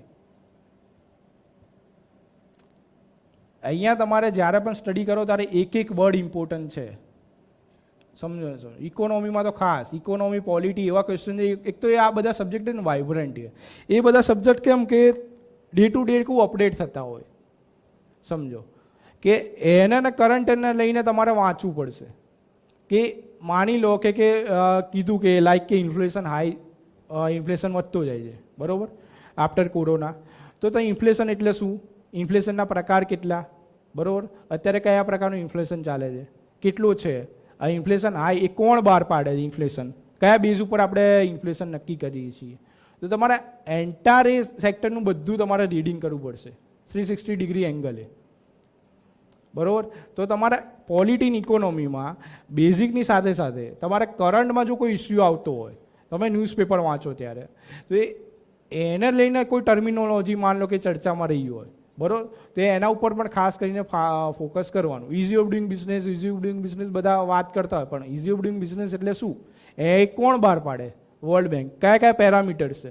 માન લો કે 8 પેરામીટર્સ તમને ક્વેશ્ચનમાં બનાવીને મૂકી દીધા, તો કે ભાઈ નીચેનામાંથી ઇઝી ઓફ ડુઈંગ બિઝનેસમાં કયા કયા પેરામીટરનો સમાવેશ થાય છે. તો જ્યારે પણ પ્રિપેરેશન કરો ત્યારે તમે એક બ્રોડ ઓવરવ્યૂ સાથે તમે પ્રિપેરેશન કરો. એન્ડ ખાસ કરીને જ્યારે ન્યૂઝપેપર તમે વાંચો ત્યારે ન્યૂઝપેપરમાં હંમેશા એક વસ્તુ એક યાદ રાખવાની કે એ ટોપિક કે કોઈ પણ ટોપિક વાંચો એ ટોપિક આપણા સિલેબસમાં ક્યાં કનેક્ટેડ છે કે નહીં, સમજો. હવે રાહુલ ગાંધીએ કોંગ્રેસને જે કરવું એ કરે, એ આપણો સિલેબસનો સબ્જેક્ટ નથી, પણ સરકારનો એ આપણો સબ્જેક્ટ છે. અગર એ પ્રાઇમ મિનિસ્ટર હોય તો આપણે એનું વાંચવું પડે, અધરવાઇઝ જે પોલિટિકલી હોય જે એંગલથી એને આપણે વાંચવાની જરૂર જ ના હોય. આ એ તો અમુક લોકો તો એમાં વધારે પડતો ટાઈમ વેસ્ટ કરે, એને દોઢ 2 કલાક આપે છે એમાં, એન્ડ આફ્ટર ઓલ ફ્રૂટફુલ નીવડતું નથી. એના કરતાં બેટર છે અડધો કલાક 1 કલાક તમે એ ન્યૂઝપેપરને આપો, અને એ ન્યૂઝપેપરમાંથી તમે ખાલી એક જોઈ લો કે ભાઈ આ મારા સિલેબસમાં આની સાથે કનેક્ટેડ છે, ઇન્ટરનેશનલ રિલેશન સાથે કનેક્ટેડ છે, સાયન્સ ટેકનોલોજી, કઈ ઇમ્પોર્ટન્ટ છે. કોઈ એડિટોરિયલ હોય તો એડિટોરિયલ આખો વાંચવાની જરૂર નહીં, તમે એની સમરી વાંચો ને ખ્યાલ આવી જશે કે આ એડિટોરિયલ કામનો છે કે નહીં. કેમ કે ઓલમોસ્ટ તમે લાઈક કે ઇન્ડિયન એક્સપ્રેસ વાંચો ને તો 4 એડિટોરિયલમાંથી હાર્ડલી 1 કે 2 એડિટોરિયલ જ કામના છે, બીજા 2 તો એ લોકો એમની જ પોતાના પર્સનલ વ્યૂ લખેલા હોય જે આપણા માટે કોઈ કામના હોતા નથી. તો બેટર એમાં ટાઈમ તમે કન્ઝ્યુમિંગ કરો, અને એનું તમને કદાચ વાંચશો ને તો એ ખબર નહીં પડે. એક તો લેંગ્વેજ એ લોકો એટલી હાર્ડ વાપરતા હોય ને ઇંગ્લિશમાં, જે થ્રુઆઉટ ઇંગ્લિશ મીડિયમવાળા હશે એ લોકોને વાંધો નહીં, પણ જે ગુજરાતી મીડિયમવાળા હશે એ લોકો માટે એ ટફ બની જશે. એટલે બેટર છે કે જે સિલેબસને હંમેશા ધ્યાનમાં રાખજો. આ એક વસ્તુ પણ તમે નોટ ડાઉન કરી નાખજો કે તમને સિલેબસ કહું ગોખેલો હોવો જોઈએ, એટલે સુધી કહું છું કે પ્રિલિમનો સિલેબસ ને મેઇન્સનો સિલેબસ. તો એના કારણે થશે શું કે કોઈ પણ ઇવેન્ટ બની તો ઇવેન્ટને તમે આરામથી કોઈ સિલેબસ સાથે કવર કરી શકશો, અને તમારી મીન્સ કે કરંટ અફેર્સની નોટ યા તમારી જે રફ નોટ એમાં એટલીસ્ટ તમે નોટ ડાઉન કરીને તો રાખશો કે ભાઈ આ સિલેબસના આ છે, તો જ્યારે એક્ઝામ આવશે ત્યારે રિવિઝન કરવા બેસશો ત્યારે તમને બહુ ઇઝી બનશે. તો સિલેબસને પણ તમે ધ્યાનમાં રાખજો.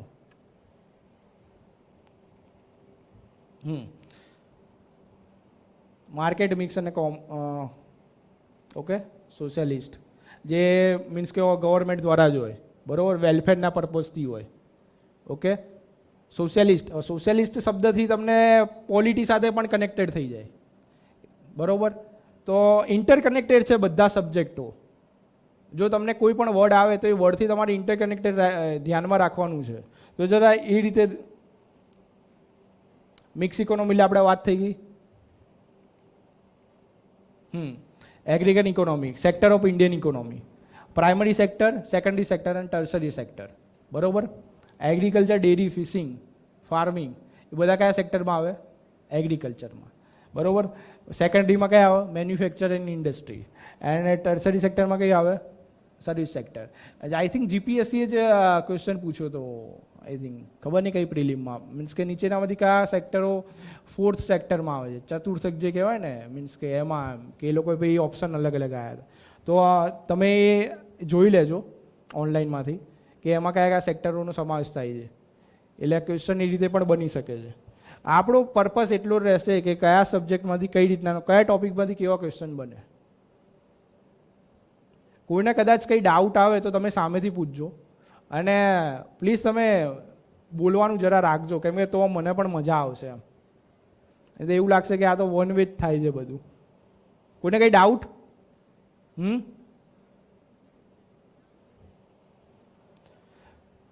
બધા સવારમાં વહેલા આવી ગયા એટલે ઊંઘ તો નહીં આવતી એવું તો નથી ને? કેમ કે મને જ્યારે 8 વાગે કીધું ત્યારે હું પણ વિચારતો કે 8 વાગે તો કેટલા લોકો, હાર્ડલી મને લાગ્યું 20 યા 30 લોકો જ હાજર રહેશે એમ. મને પણ એવું જ હતું એમ કે આટલા અર્લી મોર્નિંગ એમ, એટલે જબરજસ્તી આ કમ્પલસરી હોય ને એના કારણે બધા હાજર રહે એવું પણ નથી ને? હા, એવું જ છે.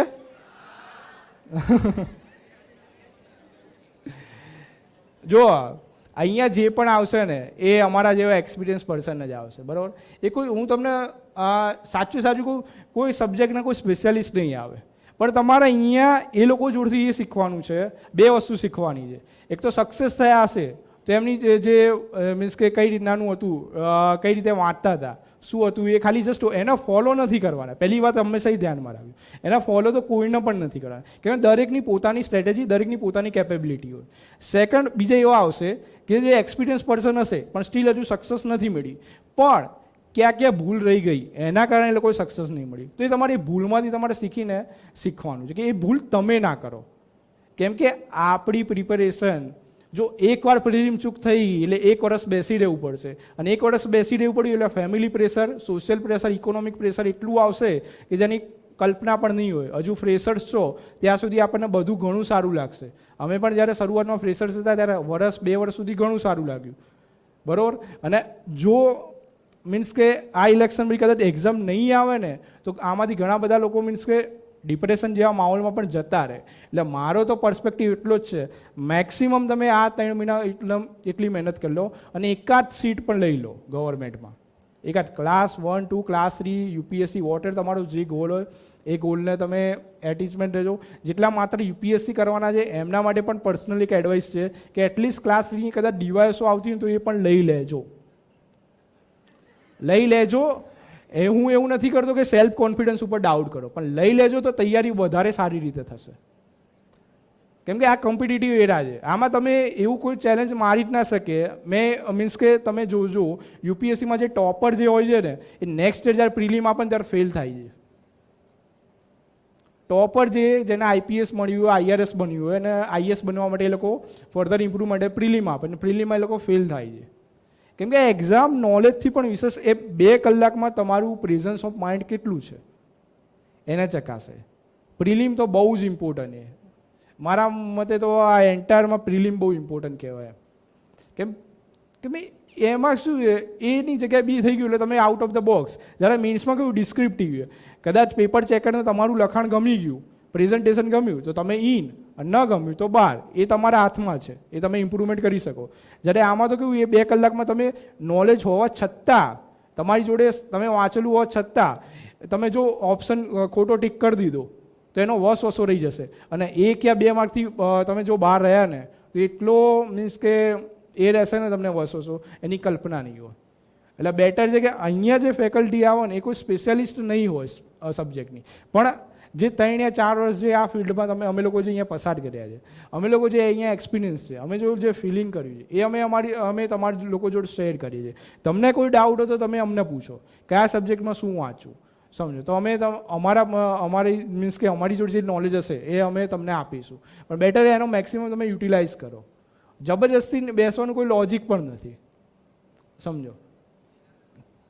જબરજસ્તી કે કમ્પલસરી 2 કલાક, એના કરતાં બેટર છે કે 2 કલાકમાં તમે મને એટલા બધા ક્વેશ્ચન પૂછી લો ને તો તમારે જે ડાઉટ હોય ને ડાઉટ ક્લિયર થાય. મને નહીં, જે પણ ફેકલ્ટી હોય એને ક્વેશ્ચનો એટલા પૂછો. કેમ કે કોઈ પણ સબ્જેક્ટ, હું પહેલાં પણ કીધું મેં કહ્યું, 7 યા 8 લેક્ચરમાં કોઈ સબ્જેક્ટ પૂરો થાય જ નહીં. તમારે અહીંયા ડાઉટ સોલ્વ કરવા માટે જ અહીંયા બેઠા છો.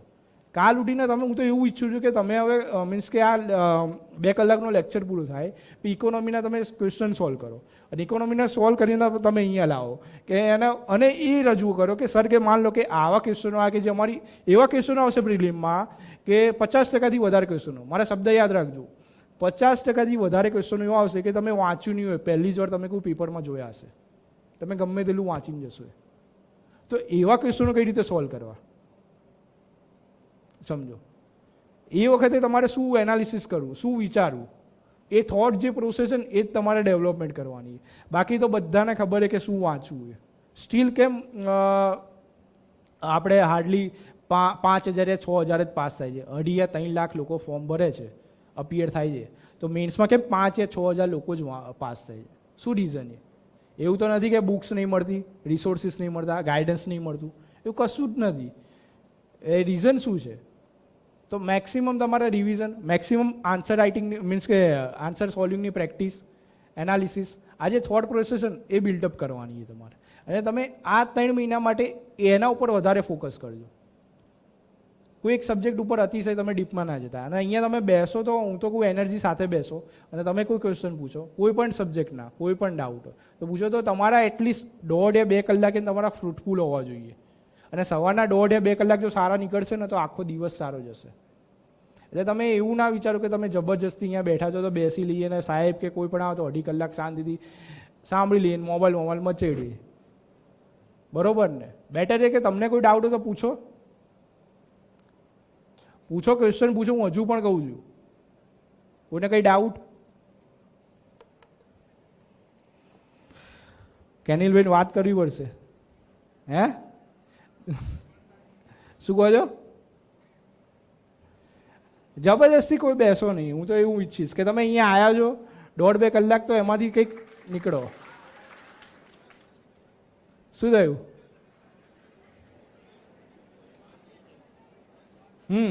Welfare state. વેલફેર સ્ટેટ કોને કહેવાય? પબ્લિક ઓરિએન્ટેડ પોલિસી મેકિંગ હોય, બરોબર, વેલફેર સ્ટેટમાં. Welfare state is a concept of government. State play a key role, the protection of the public, protection of the people. અને એના માટે આપણે ઘણી બધી સ્કીમને એ બધું આપણે ઇમ્પ્લિમેન્ટેશન કરતા હોઈએ છીએ. વેલફેર સ્ટેટ પોલિટીમાં પણ સબ્જેક્ટ આવે છે, બરાબર, ડીપીએસપીમાં છે જ, બરાબર, આર્ટિકલ 39. ઓકે, સેકન્ડ જે લખ્યું, it is a base on principal of equality of opportunity, equitable distribution of wealth and public responsibility for those unable to avail themselves for minimal provision for good life. ભારતીય અર્થવ્યવસ્થા યા ભારતીય બંધારણ જનકલ્યાણવાદી સિદ્ધાંત ઉપર આધારિત છે, બરોબર. નીચેના કયા સ્ટેટમેન્ટ એને સમર્થન કરે છે? તો આ 3 સ્ટેટમેન્ટ અંદર મૂકી દે અને ચોથું બીજું કંઈક અલગ મૂકે, બરોબર. લાઈક એ ચોથું મૂકી દે કે ક્રોનિક કેપિટલિઝમ. ક્રોનિક કેપિટલિઝમ આખું અલગ, આનું ઓપોઝિટ કહેવાય. ક્રોનિક કેપિટલિઝમ એટલે તો ખબર છે ને કે સર્ટેન એક બલ્ક હોય, સર્ટેન એક કેપિટલિસ્ટનું એક વર્ગ હોય, એના લઈને જ ગવર્મેન્ટ જ્યારે પોલિસી બનાવતી હોય, બરાબર, એનું ઇન્ફ્લુઅન્સ ગવર્મેન્ટમાં વધારે હોય, બરાબર, કે અમુક એવો વર્ગ હોય એના આધારે એને ક્રોનિક કેપિટલિસ્ટ કહેવાય, કે જે પ્રાઇવેટ કંપની જેનું ગવર્મેન્ટના ડિસિઝનમાં પણ ઇન્ફ્લુઅન્સ હોય અને ગવર્મેન્ટ એને એકોર્ડિંગ જ પોલિસી મેકિંગ બનાવતી હોય. લાઈક તમે કહી શકો કે ટેલિકોમમાં જુઓ અત્યારે જીઓનું વન વે ચાલે, it's like chronic capitalism. Okay, તો આ જે સ્ટેટમેન્ટ નીચે equality of opportunity, equitable distribution of wealth, public responsibility for those enable to avail themself for of the minimal provision of for good life, બરોબર. આ 3 એના characteristic થાય welfare સ્ટેટના. Okay, now micro and macro economy.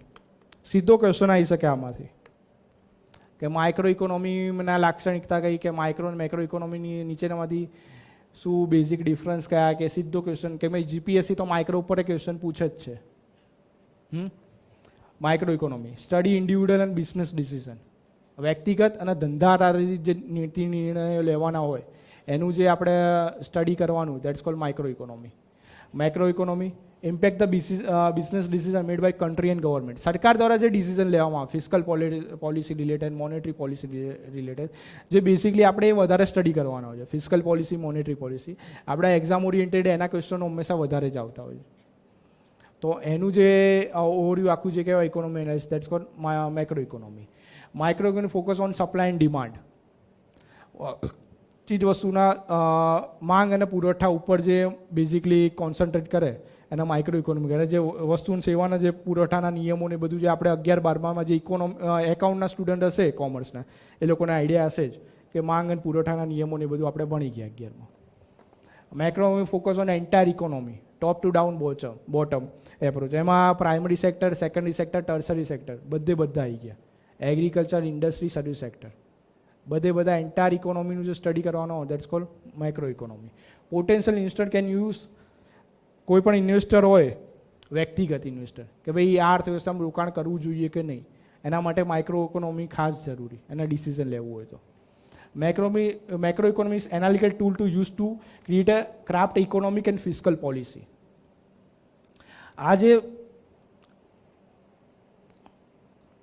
આજે મેં આખો means કે આજે ચાર્ટ જે છે બેઝિક ડિફરન્સનો, માઇક્રો ઇકોનોમી અને મેક્રો ઇકોનોમી, એ સીધો ક્વેશ્ચન નહીં બને, સમજો. મેં જે રીતે કીધું એ રીતના સ્ટેટમેન્ટ વાઇઝ જ ક્વેશ્ચન બનશે.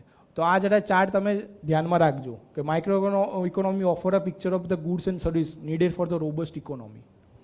It will also will project which goods and service will have demand in future. એટલે વસ્તુ અને સેવા આધારિત જ હોય ભાઈ, કે આવનારા સમયમાં કઈ વસ્તુ અને સેવાની જરૂરિયાત છે, બરાબર. વસ્તુ સેવા કઈ કે માંગ શેની સૌથી વધારે છે, ઇલેક્ટ્રિક વ્હીકલની માંગ વધારે આવનારા દિવસોમાં વધવાની છે. તો એના રિલેટેડ જે એન્ટાયર પિક્ચર જે ક્રિએટ થાય એ માઇક્રો ઇકોનોમી બેઝ ઉપર ક્રિએટ થાય. પણ ઓવરઓલ જ્યારે મીન્સ કે એનાથી જીડીપીને શું ઇફેક્ટ થવાની, નેશનલ ઇન્કમને શું ઇફેક્ટ થવાની, એના કારણે ફોરેન ઇન્વેસ્ટરો આવવાના કે નહીં, તો એ બધું જ્યારે સ્ટડી કરવાનું, દેટ્સ કોલ્ડ મેક્રો ઇકોનોમીમાં થાય. ઓકે, ખ્યાલ આવી ગયો બધાને માઇક્રો એન્ડ મેક્રો ઇકોનોમી વિશે? Yes or no? તમારે એનર્જી નહીં લાગતી તમારા લોકો.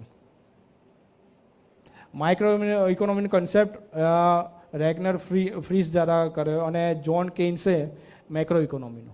Okay, wealth of nation, economy સર્વેમાં પણ આ રહ્યો શબ્દ એક વર્ડ આવ્યો તો wealth of nation. Wealth of nation કોને કહેવાય?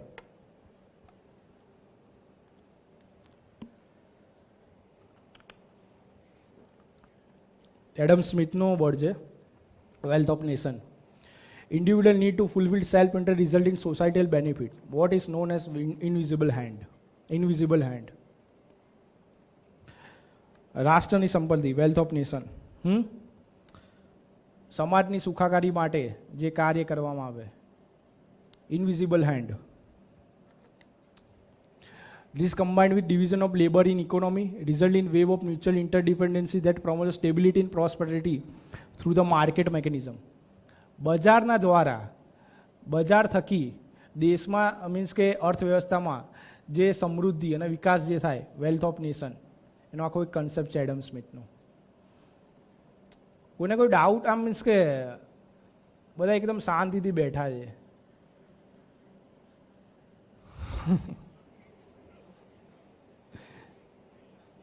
Just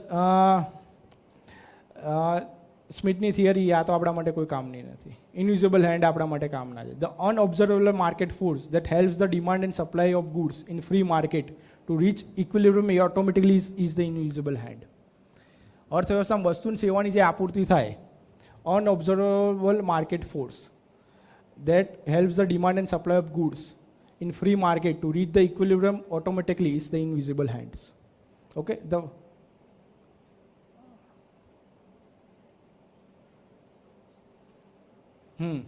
demand and supply. જો આ શરૂઆતનો પોષણ કદાચ લોકોને મીન્સ કે થોડો કંટાળાજનક લાગશે, કેમ કે આ માઇક્રો ઇકોનોમીનો છે, એટલે વસ્તુ અને સેવાના જે પુરવઠા જે આપણે 11માં કોમર્સના આર્ટ્સવાળા સ્ટુડન્ટ હશે એ લોકોને વધારે ખબર હશે. પણ મેં આ સબ્જેક્ટ એટલા મીન્સ આ એટલે શરૂઆતમાં કવર કરી દીધું છે કે જીપીએસસી એના 2-3 ક્વેશ્ચનો તો તમે જોજો, માંગ અને પુરવઠા ઉપર ક્વેશ્ચનો પૂછી લીધા છે એણે. તો એટલીસ્ટ તમે ખાલી નહીં વાંચો ને જસ્ટ ખાલી યાદ હશે ને કે શું કહેવાય ડિમાન્ડ એન્ડ સપ્લાય, તો પણ તમે ક્વેશ્ચનો સોલ્વ કરી શકો. પાછળથી આપણે જીડીપીથી જીએનપીને એ બધું ચાલુ થશે, માઇક્રો ઇકોનોમી, મેક્રો એટલે વાંધો નહીં આવે આપણને. એટલે આ જરા બોરિંગ જેવું હોય તો પણ તમે એટલીસ્ટ એકવાર એક ઓવરવ્યૂ તો તમે જાણી જ લો. Demand and supply, what is demand and what is supply. Demand શું કોને કહેવાય? એમ કે ખરીદવાની ઈચ્છા હોય, બરાબર, refer to willingness and ability of consumer to purchase a given quantity of good or service at given point of time or a given time of period. એટલે જે તે સમયે જે તે વ્યક્તિની ખરીદવાની વસ્તુ યા સેવા ખરીદવાની ઈચ્છા હોય એને માંગ કહેવાય. ઓકે, તો સપ્લાય શું? Supply is economic term that refers to amount of given a product or service that supplier are willing to offer. એટલે પુરવઠા એટલે મીન્સ કે વેપારી જે તે ટાઈમ પીરિયડે વસ્તુએ સેવા આપવા માટે ઉપલબ્ધ હોય, તૈયાર હોય, વિલિંગનેસ, ઈચ્છા શક્તિ દર, દેટ્સ કોલ્ડ પુરવઠો. In economy, demand is formally defines as effective demand, meaning that it is a consumer want or need support by ability to pay, namely budget. Okay, effective demand તરીકે ઓળખાય એમ કે કન્ઝ્યુમરને ઈચ્છા હોય કે મારે આ વસ્તુ ખરીદવી જ છે, એના માટે પે કરવા માટે રેડી હોય, દેટ્સ કોલ્ડ એના effective demand. Okay, supplier must anticipate price action and quickly react to change in demand for price. Okay, supplier હંમેશા વસ્તુની મીન્સ કે પ્રાઇસ ચેન્જ થાય એને અનુકૂળ એ પુરવઠાના વધઘટ કરતો હોય. જો સિમ્પલ એ કે વેપારી માણસ હોય એ જ્યારે વસ્તુ એ સેવાના ભાવ વધે તો પુરવઠો વધારે, વસ્તુ એ સેવાના ભાવ ઘટે તો પુરવઠો ઘટાડે. આ સિમ્પલ નિયમ છે વસ્તુ સેવાના. લો ઓફ ડિમાન્ડ ને લો ઓફ સપ્લાય, બરાબર ને? વસ્તુની કિંમત વધી તો માંગ, એટલે બોલો તો ખરી. હા, અને વસ્તુની કિંમત ઘટી તો માંગ. સિમ્પલ. આમાં ક્યાં રોકેટ સાયન્સ છે? તમે લો ઓફ ડિમાન્ડ. ઓકે,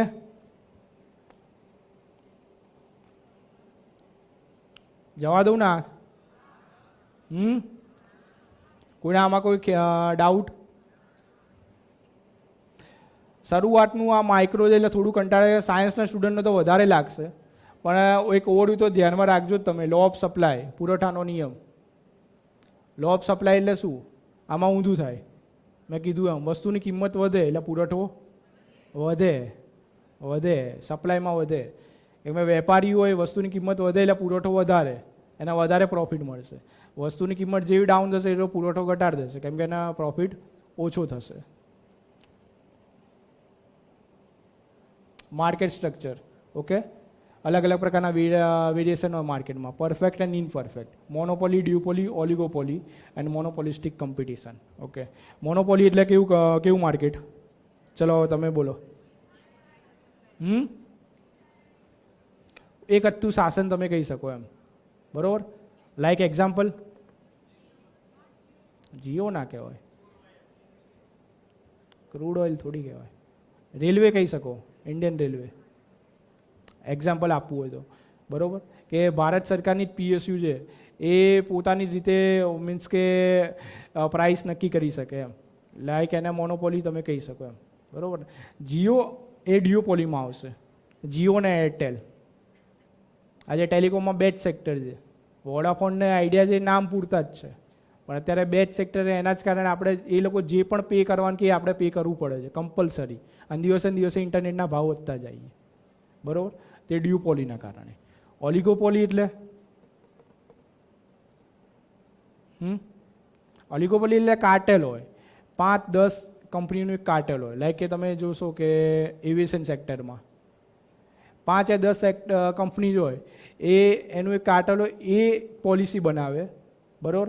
એ પોતાની એ કોઈ નવાને આવવા પણ ન દે, ઈચ્છતા હોય તો પણ ન આવવા દે, એ રીતનાનું આખું એ લોકો મેકેનિઝમ તૈયાર કરેલું હોય, અને પોતાની રીતે ગ્રાહકો પાસેથી પ્રાઇસ પે વસૂલ કરે. That's called ઓલિગોપોલી.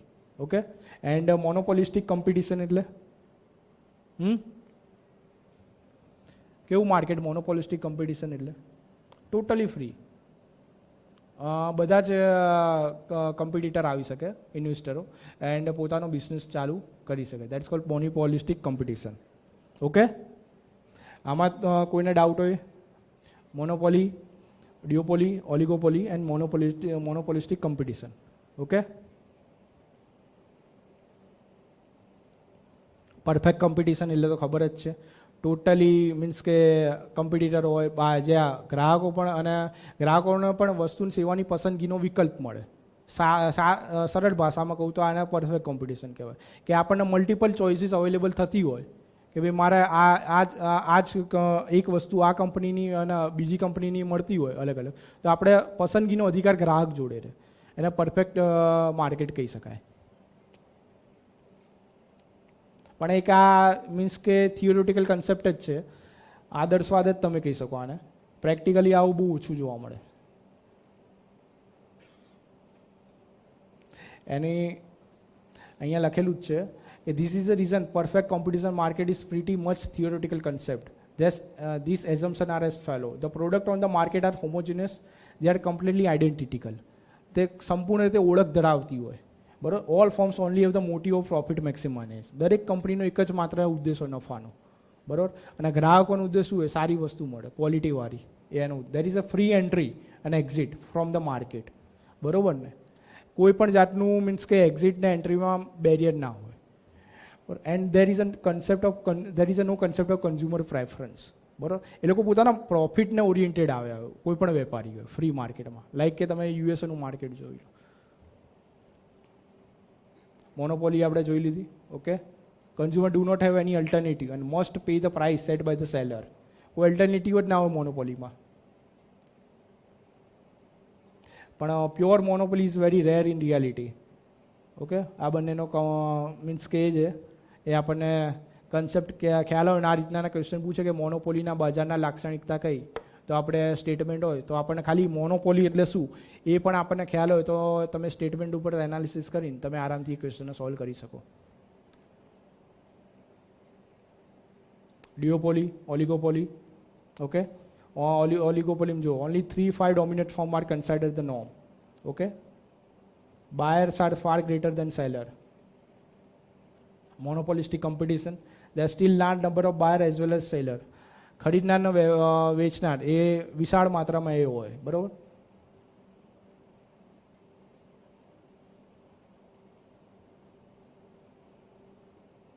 બંનેનો એ છે મોનોપોલી અને મોનોપોલિસ્ટિક કોમ્પિટિશનનો એ છે તફાવત છે. The market created for the product that is offered by single seller, no competition. Monopoly. And monopoly large seller or large buyer હોય. ઓકે. આમાં હું તમને આખું આપણું સેશન પૂરું થશે એટલે પીપીટી તમને આપી દઈશ, એટલે કોઈ ઇસ્યુ નહીં રહે. અત્યારે આપણે ખાલી જસ્ટ જોઈએ છીએ. કોઈને વચ્ચે કોઈ પણ ક્વેશ્ચન હોય તો તમે પૂછજો.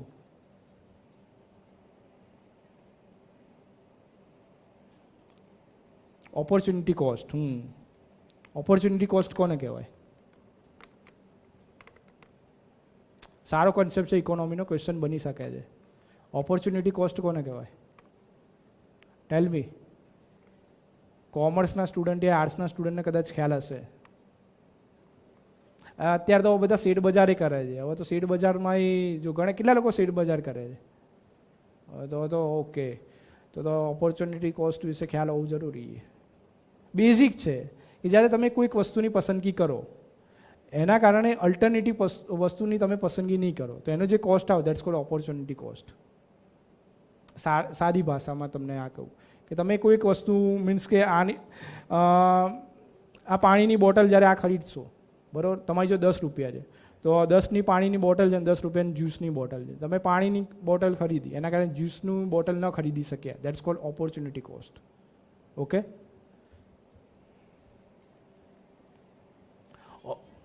સોરી, કોઈક વસ્તુ તમારી જોડે મીન્સ કે જ્યારે રિસોર્સિસ લિમિટેડ હોય, બરાબર, ત્યારે તમે કોઈક વસ્તુ જ ખરીદી શકશો. તમારે જો મલ્ટિપલ 10 રૂપિયામાં તમે ઘણી બધી આઈધર વેફરે ખરીદી શકશો, બિસ્કીટે ખરીદી શકશો, પાણીની બોટલે, પણ તમને જે જરૂરિયાત છે એ જ ખરીદશો. લાઈક કે પાણીની જરૂરિયાત તો પાણી જ ખરીદશો, તો તમે ના બિસ્કીટ નહીં ખરીદી શકો. તો દેટ્સ કોલ્ડ ઓપોર્ચ્યુનિટી કોસ્ટ. તમે એ વસ્તુ જતી કરવી પડી. ઓકે, સોરી, શેર માર્કેટ એટલે મીન્સ કે મારો કહેવાનો ભાર થતો કે કોઈક શેર માર્કેટના મીન્સ તમારી જોડે જે ફંડ છે એ કોઈક કંપનીના શેર ખરીદ્યા તો બીજી શેર જતા કરવા પડે ને, એનો જે પ્રોફિટ કે વોટ એવર જે હોય એ ઓપોર્ચ્યુનિટી કોસ્ટ. એમ opportunity cost represent the potential benefit of individual investor or business misses out on when choosing one alternative or another. Okay, કોઈ પણ મીન્સ કે તમે જ્યારે એક વસ્તુની પસંદગી કરો ત્યારે બીજાનું તમે જે એ કરો, it can be use to explain how economy allocate the scarce resources. આનો યુઝ ક્યાં થાય કે જ્યારે લિમિટેડ જ સંસાધન છે તમારી જોડે ત્યારે તમારે પ્રાયોરિટી નક્કી કરવી પડશે કે ભાઈ કોને ઇમ્પોર્ટન્ટ આપવું. તો એમાં જ્યારે ઓપોર્ચ્યુનિટી કોસ્ટનો તમારે એ કન્સેપ્ટ તમારે લાગુ થાય. એટલે એટલા માટે આ કન્સેપ્ટ ઇમ્પોર્ટન્ટ છે. તમને ક્વેશ્ચન પૂછી શકે છે કે ઓપોર્ચ્યુનિટી કોસ્ટ એટલે શું. સીધો ક્વેશ્ચન એ પૂછી શકે, એમાં બનાવી શકે છે, કાં તો એ લોકો સ્ટેટમેન્ટ વાઇઝ ક્વેશ્ચન બનાવી શકે છે. This is a key microeconomic theory used to explain how choices are made regarding the allocation of scarce resources. એટલે વસ્તુની માંગની પેટર્ન કઈ રીતે નક્કી થાય ને એ ઓપોર્ચ્યુનિટી કોસ્ટના આધારે તમારે નક્કી થઈ શકે. ઓકે, કોઈને કઈ ક્વેશ્ચન? અહીંયા જો પાછુંમાં ચાર્ટ પણ છે, going to work or skipping the work.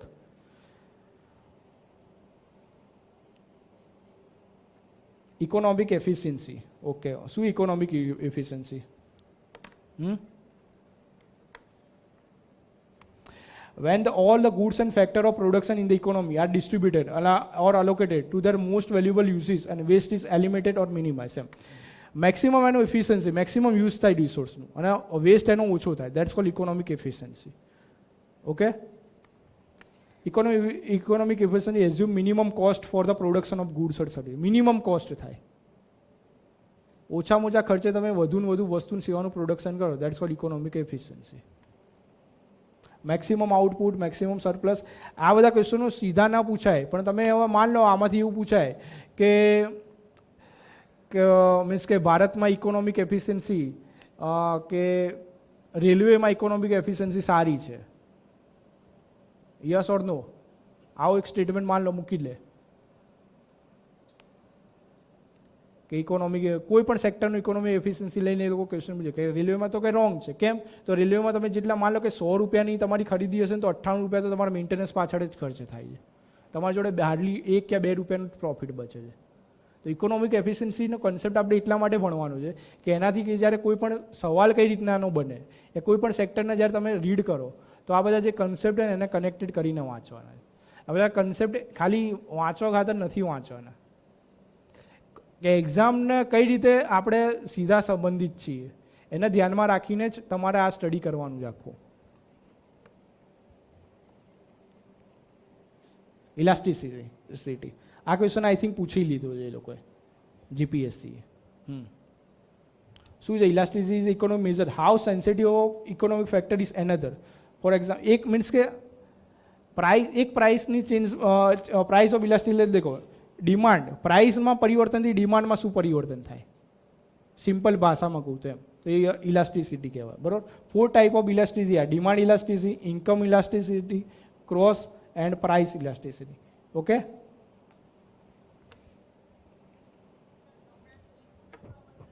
હા હા કહેવાય ને, કેમ ને કે માંગ વધે તમારી તો એના કારણે પ્રાઇસમાં ચેન્જ થાય ને. લો એન્ડ ડિમાન્ડનો અહીંયા રૂલ્સ લાગુ થશે તમારે અહીંયા.